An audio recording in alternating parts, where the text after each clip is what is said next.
We're going to be talking about contraception and development. And joining me in studio, I'll start with my immediate left, that is Andy Awiti, strategy consultant and Form Nigani think tank participant. And also to my far left, we have Mariga Wangombe Thoithi, who is a Form Nigani creative writer and also a columnist in Mantok, right? Welcome, gentlemen. Thank you for having us. First of all, before we get into this, we just want to let our viewers know that Form Nigani is a creative platform and movement for all Kenyans to express themselves, discuss and make decisions about contraception. Now, what critical role does contraceptives play in terms when it comes to development? I'll start with you, Andy. Well, the most important thing about contraception when it comes to development is that it allows us to plan for the population that we currently have right now and how that transitions into the future based on the plans that we have as a country. You can only plan for what you know about. You need to know how the population will change over the next number of years and what they will need, which allows you to plan for various institutions such as healthcare, education, and most importantly, how do you build an economy that creates employment for these young guys who are coming up every few years? So what you're trying to say is without that, like the proper planning, we cannot plan for our country? Yes, that is essentially what I'm saying. But how have people been planning even before contraceptives? I mean, this thing has been going on. People have been planning. I mean, yes, I know times are changing and the world is changing, but I think we can still estimate. There's the whole issue of census, right? But census happens once in 10 years. And not only about economic growth, because I find numbers like GDP hollow numbers. GDP doesn't have people in mind. You can't see the GDP people. When we talk about contraceptives and helping people plan, part of Form Nigani is having people individually live better lives. And not, I believe that it's you first, then the state, not the state first, then you. So you're not planning, because sometimes we have a lot of planning takes place around creating a better workforce. No. You don't create a workforce. First, you create you better people's lives. There are very many people who have unplanned pregnancies. It's close to half of pregnancies which are unplanned, statistically. That's how much it is. And this primarily now affects people at certain cadres. So it affects women way more. It affects poor women way more.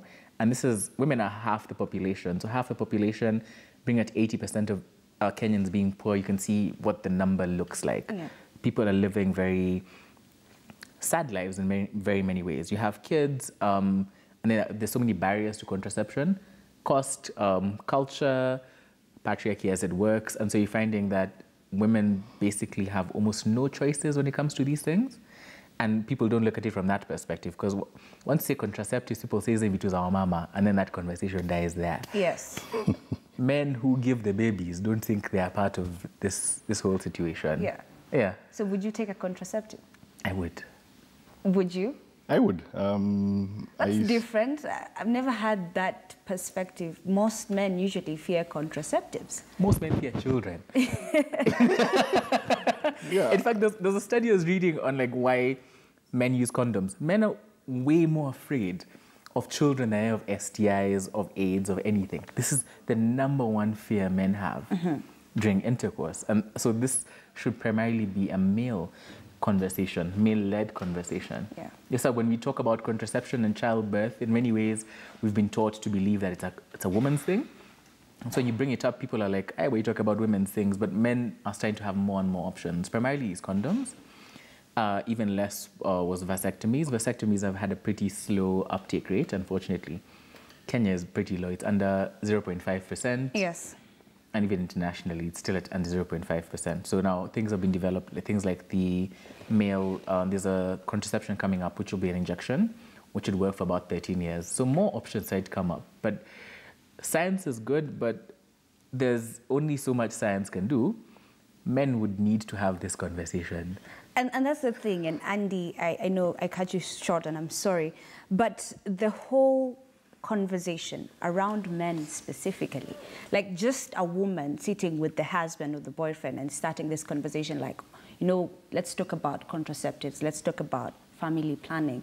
There's the issue of culture, there's the issue of religion and diversified opinions in the world, not just in Kenya or in Africa, but in general in the world in itself, is had. In Africa, you know, we were all created to multiply. So you're telling me to take a step back? You get? Yes. Now, it doesn't have to be a step back for everyone, because the issue of contraception is about how many kids can you be able to take care of, financially as well as emotionally. This is in many ways a bedroom conversation for many, but the flip side of it is that it has immense national ramifications.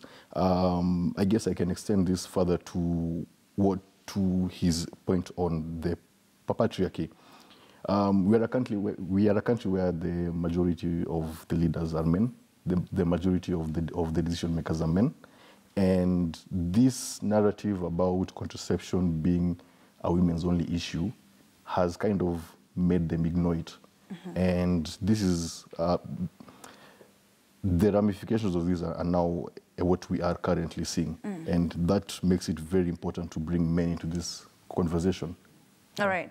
Let's not even to go to the male side. Let's talk about contraception and contraceptives in general.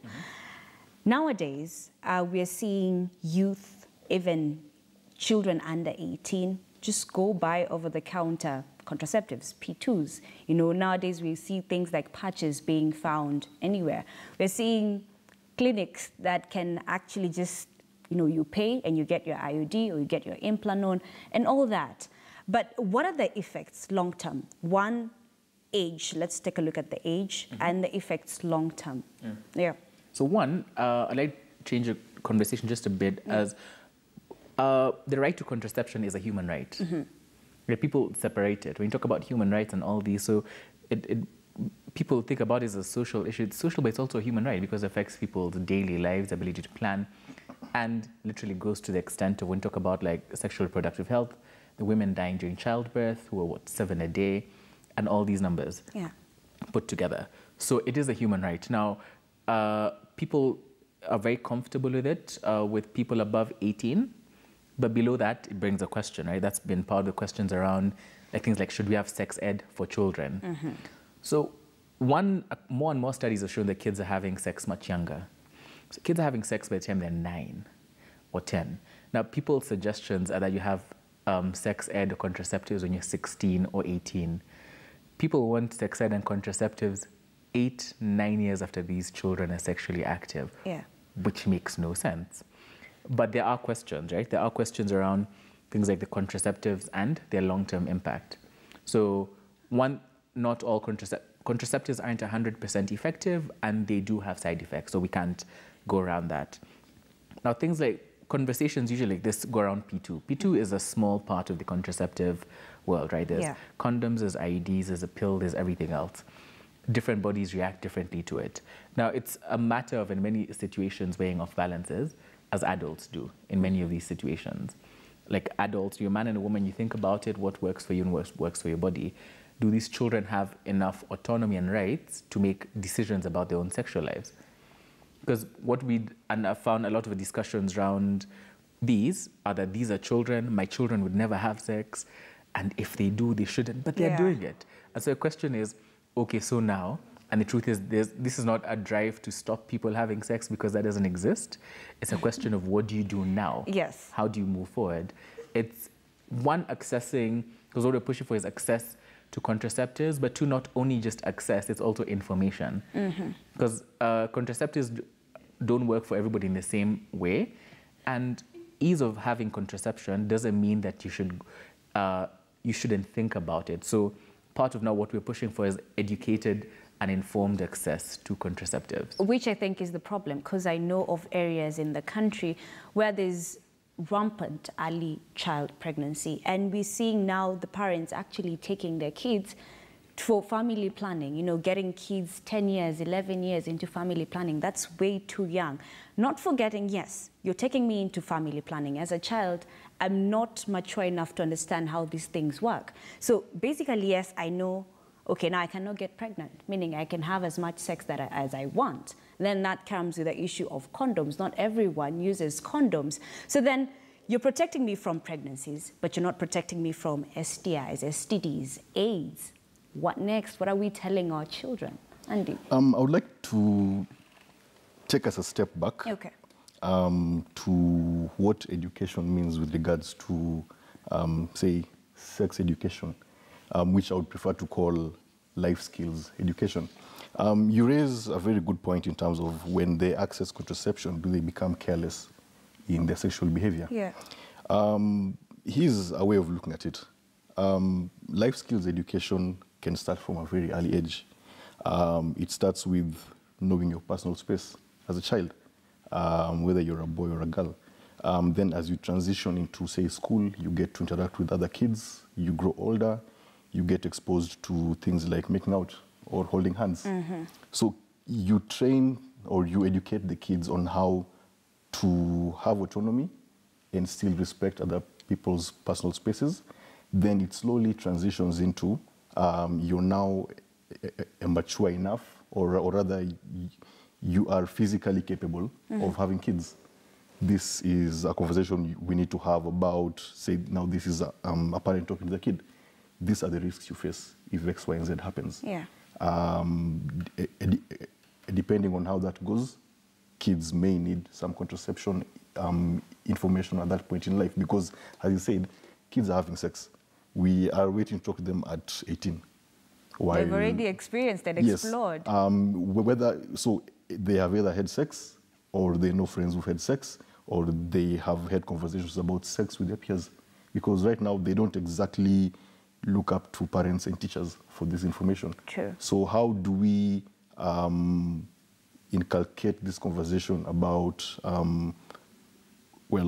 contraception throughout the kids' development stages to ensure that they don't get to a place where now they are being careless about sex? So this goes down to the parents? I believe it must start from the house. All right, do you believe the same thing briefly? Yes, it should go to parents. In countries, there are many countries abroad which have implemented things like sex ed and have a culture of openness around it, countries like the Netherlands. What in effect happens at one, the number of unplanned for pregnancies reduced, but two, kids have sex later. In fact, if you do it well enough, kids have the informed consent to do it later. Okay. But sex ed doesn't mean you tell kids, let's do it now. I think that's one of the misconceptions about people say that if you talk about it, they'll do it. No, it's nothing about you guys talking about it. We got our sex ed in primary school through an STD video. In fact, there's literally, that's how we got our sex ed. Somewhere class 3, class 4. Which was that? It's a certain Christian academy, yes. It's definitely a group of one schools. Of those, which we were in class 3 or 4 and we had a video scaring about STIs. You're going to die. That's the intention. In fact, after that, I promised to be a virgin for life. But it didn't work. 3-4 years later, once the scare tactics have worn off, you're back to being a teenager, you're back to being explorative. It won't work. Yeah. And so a better discussion would be to have truthful and honest discussions about these things, because as soon as you have an open discussion and kids realize that you can talk to them about these things, then they will have these conversations. They'll ask you the necessary questions. All right. So open-minded, be truthful, and be open about this. This is what I'm getting from you guys. Thank you very much for coming.